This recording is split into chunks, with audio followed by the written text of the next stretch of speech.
안녕하세요. 시네포커스 록사입니다. 오늘 알쓸영사 시간은 카메라 움직임에 대해 알아보는 네 번째 시간으로서 핸드헬드와 스테디캠에 대해 알아보겠습니다.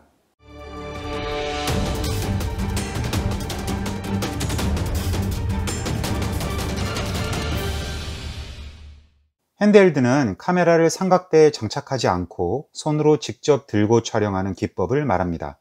그래서 일명 들고 찍기라고도 하지요. 핸드헬드 숏은 삼각대에 고정해서 촬영된 영상보다 당연히 흔들릴 수밖에 없기 때문에 상대적으로 불안정하게 느껴지게 됩니다. 그러나 핸드헬드 숏은 안정감을 희생하는 대신 영상에 사실적인 느낌을 불어 넣을 수 있다는 장점이 있습니다. 그래서 삼각대에 고정시켜 안정적으로 촬영된 영상에서는 포착할 수 없는 생생한 감정과 친밀한 느낌을 살릴 수가 있는 것이죠. 또한 핸드헬드는 기동성을 극대화할 수 있어서 현장의 느낌을 생생하게 전달함과 동시에 역동성이 강조되기 때문에 많은 액션 장면에서 활용하고 있습니다. 핸드헬드 숏은 캐릭터의 꾸미 없는 감정을 관객과 교감할 수 있다는 특징이 있는데요. 라스 폰 트리에 감독의 브레이킹 더 웨이브는 이 장점을 극대화한 작품입니다. 브레이킹 더 웨이브는 영원한 사랑을 위해 매춘은 물론 죽음까지 불사하는 한 여성의 이야기를 통해 삶의 열정과 진실을 보여주고 있는 수작인데요. 라스 폰 트리에 감독은 이 처절한 사랑의 이야기를 관객에게 생생하게 전달하기 위해 영화의 모든 장면을 핸드헬드 카메라를 사용해 촬영했습니다.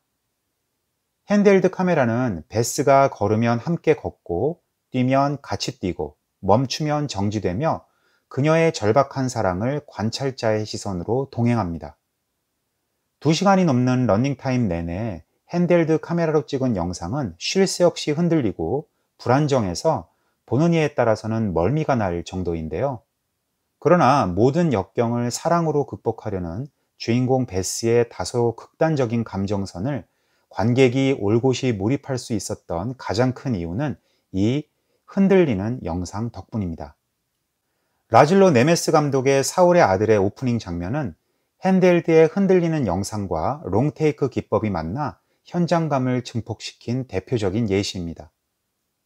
사울의 아들은 홀로코스트를 소재로 한 영화로서 아우슈비츠 수용소에서 시체들을 처리하기 위한 유대인 작업반인 존도 코만도에 속한 한 남자의 이야기입니다.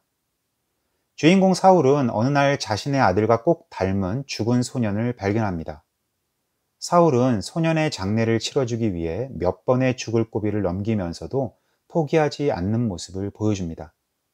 사울의 아들은 기존의 홀로코스트를 배경으로 하는 영화들과는 달리 사울이라는 한 인물의 개인사에 초점을 맞춰 참혹한 역사를 기술하려 합니다. 초점이 맞지 않는 화면으로 시작하는 오프닝 시퀀스는 화면 중앙으로 주인공 사울이 빠르게 접근하면서 자연스럽게 클로즈업된 화면으로 전환됩니다. 등에 붉은 페인트로 X자가 칠해진 옷을 입은 사울을 제외하고 수용소로 끌려가는 많은 유대인들의 모습은 철저하게 초점이 맞지 않게 흐릿하게 처리됩니다. 핸드헬드로 촬영된 영상은 시종일관 사울의 얼굴을 클로즈업한 채 그의 동선을 따라 함께 이동하죠. 사울의 움직임을 담은 영상은 매우 심하게 흔들립니다. 안정된 영상과는 또 다른 핸드헬드의 거친 느낌이 고스란히 관객에게 전달됩니다. 이 흔들림은 다분히 의도된 움직임이라고 할 수 있습니다. 독일군에게 무참히 구타당하며 참혹하게 수용소로 끌려가는 현장감을 살리기 위한 장치인 것이죠. 카메라는 사울의 얼굴을 정면으로 잡다가 때로는 측면에서, 때로는 뒷모습을 따라 열차에서 수용소 내부로 이동합니다. 독일군과 부딪힌 사울이 갑자기 모자를 벗으면서 목례를 하는 장면을 통해 사울이 속한 존도 코만도 작업반이 대략 어떤 일을 하는지를 관객에게 인지시켜줍니다. 이제 카메라는 실외에서 실내로 진입합니다. 실내 입구로 쏟아져 들어가는 수많은 유대인들의 모습을 사울은 멈춰서 무덤덤하게 지켜봅니다. 사울은 입장이 끝나자 급히 문을 닫고 화면에는 칠흑 같은 암전이 언습합니다. 밝은 실내에는 옷걸이들이 걸려 있고 그 속에서 독일군들의 안내에 따라 모든 유대인들이 남녀노소 가리지 않고 옷을 탈의합니다. 독일군들은 옷을 벗는 이유를 설명하여 혼란에 빠진 유대인들을 안심시키려고 합니다. 계속해서 흔들리는 카메라는 라울의 뒷모습과 앞모습을 번갈아 보여주며 옷을 벗는 유대인들을 보여주지만 초점이 흐릿하기 때문에 이들의 형체만이 보입니다. 사울은 담담하고 무표정한 얼굴로 이들의 탈의를 도와줍니다. 또 다른 문이 열리고 유대인들은 샤워실로 차례대로 들어갑니다. 이들의 뒷모습을 지켜보는 사울의 모습을 카메라는 근접 촬영하며 따라갑니다. 샤워실에 문이 닫히자마자 사울은 매우 분주하게 옷걸이에 걸어둔 유대인들의 옷을 바닥에 던져버립니다. 그곳은 샤워실이 아니라 저 악명 높은 아우슈비츠의 가스실이었기 때문입니다. 사울을 비롯한 전도 코만도들은 샤워실 문에 어깨를 기댄 채 안에서 들려오는 비명소리를 이미 익숙한 듯 괴로워하지도 않으며 담담하게 듣습니다.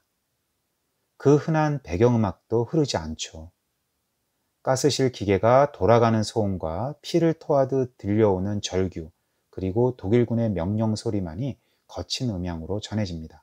약 7분 동안 핸델드 오프닝 장면을 보고 난 대부분의 관객은 약간의 현기증을 느끼며 심한 정신적인 충격을 받게 됩니다.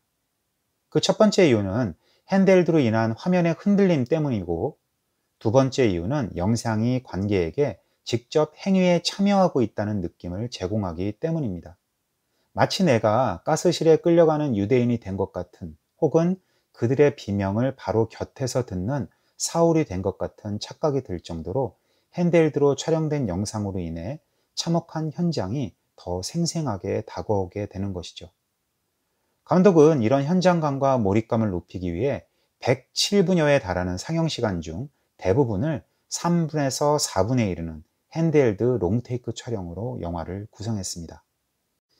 핸드헬드의 흔들림은 현실감을 살려주지만 때에 따라서는 이런 흔들림을 장치로 흡수해 안정감 있는 유연한 숏이 필요할 때가 있는데요. 스테디캠은 바로 이럴 때 꼭 필요한 장비입니다. 스테디캠은 핸드헬드로 촬영할 때 카메라가 흔들리는 것을 방지해주는 장치로서 허리와 어깨에 부착하는 특수 장비입니다.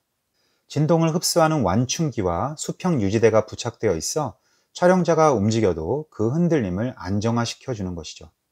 이렇게 유압장치를 이용해 카메라의 움직임을 최소화하므로 흔들리지 않고 부드럽게 움직일 수 있다는 장점이 있습니다.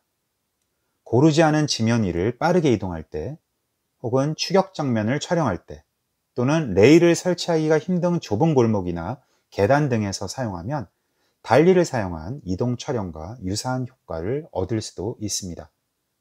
스테디캠은 사실 다른 영화 기술의 역사와 비교할 때 초창기부터 사용된 장치는 아닙니다. 1976년 가렛 브라운이 처음 개발한 이후 마라톤맨이나 럭키 등에서 사용되었지만, 영화 전반에 걸쳐 스테디캠의 장점이 부각된 것은 스탠리 큐브릭 감독의 샤이닝 이후부라고 볼 수 있습니다. 이런 의미에서 샤이닝에서 사용된 스테디캠과 롱테이크의 조합은 이후 많은 영화에 영감을 주게 됩니다. 샤이닝은 소설가인 잭이 눈 속에 고립된 호텔 관리인이 되면서 자신의 아내와 아들을 살해할 정도로 미쳐가는 과정을 다루고 있습니다. 영화는 제어할 수 없는 폭력성으로 파멸되어 가는 주인공의 심리를 표현하기 위해 롱테이크와 스테디캠을 절묘하게 결합시키고 있습니다. 샤이닝에서 스테디캠은 여러 장면에서 활용되었지만 그 중에서도 가장 유명한 장면은 영화 말미 광기에 사로잡힌 잭이 아들 데니를 죽이려고 눈 덮인 정원 미로 속을 쫓아가는 추적 시퀀스입니다. 아버지 잭을 피해 데니는 눈이 가득 쌓인 미로 속을 달리고 카메라는 숨가쁘게 데니의 뒷모습을 따라갑니다. 이때 카메라의 시선은 잭의 1인칭 시점이 되어 관객으로 하여금 잭의 시선으로 데니를 쫓아가는 듯한 기분이 들게 합니다. 숏이 바뀌고 이번에는 카메라가 데니를 쫓아가는 잭의 정면을 바라보며 좁은 미로 속으로 후진을 합니다. 덕분에 관객은 이제는 쫓기는 데니의 시선으로 잭의 광기 어린 얼굴을 보며 극한의 공포를 느끼게 되죠. 이러한 미로 추적 장면에서의 스테디캠 촬영 기법은 관객을 영화 안으로 몰입시키면서 아슬아슬한 스릴감과 공포감을 극대화하는 데 효과적으로 기여합니다. 이렇게 핸드헬드와는 달리 좁은 공간에서도 카메라가 흔들리지 않고 운동감과 입체감을 증대시키는 효과를 가진 스테디캠은 이후 칠드런 오브 맨의 촬영 감독 임마누엘 루베치키가 저항군의 전투 장면을 스테디캠으로 약 6여 분간 촬영한 장면처럼 독창적인 미장센을 추구하는 감독들에 의해서 자주 활용되게 됩니다.